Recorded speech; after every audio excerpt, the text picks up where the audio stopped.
my point, the church needs money, and it needs a lot of it. Yeah. And it's actively working to obtain that. That's not greed. That they're charged and commissioned to build a kingdom on the earth.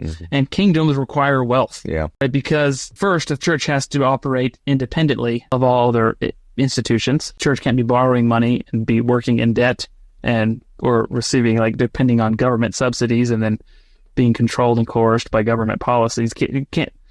That's scriptures.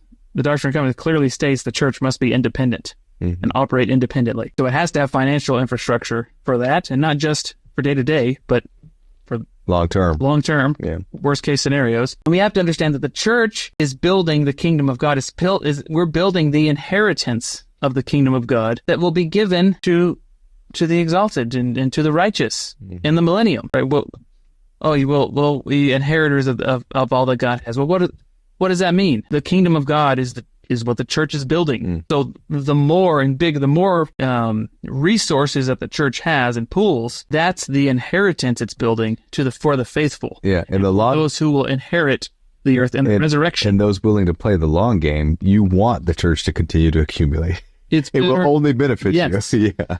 The law of consecration is you give all that you have, a little bit, and in the resurrection, the righteous will receive all that the Father has. And that is what the church is building now. Yeah. That is the wealth that the church is building.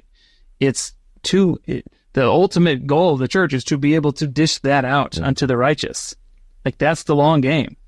So, right, many mansions is what Jesus taught. In the celestial kingdom, there's many mansions. Those who inherit the celestial kingdom are all wealthy because the kingdom of God is wealthy. Yeah.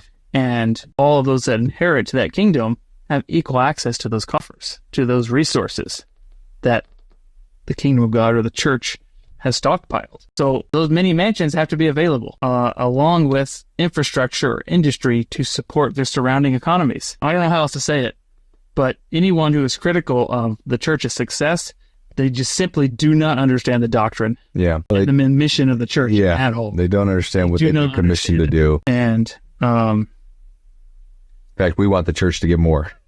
As much as possible.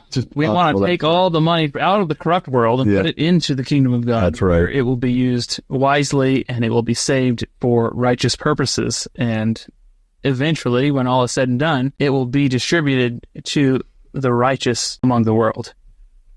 There's nothing, how can there be anything more pure and beautiful than that? And okay, yes, the leaders of the church are men. There can be accounting mistakes. There can be this and that. There can be things that happen that are less than perfect.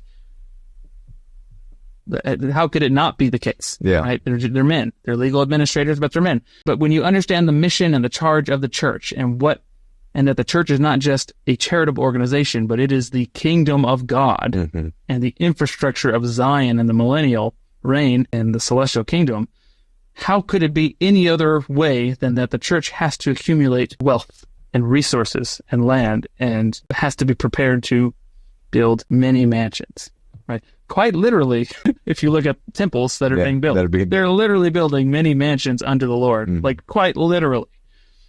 Okay, so think about what that means about what the righteous will be inheriting. Very profound understandings here that if you understand the doctrine, if you understand the scriptures, you would be supporting 100% for the church to grow financially and in wealth as much as possible.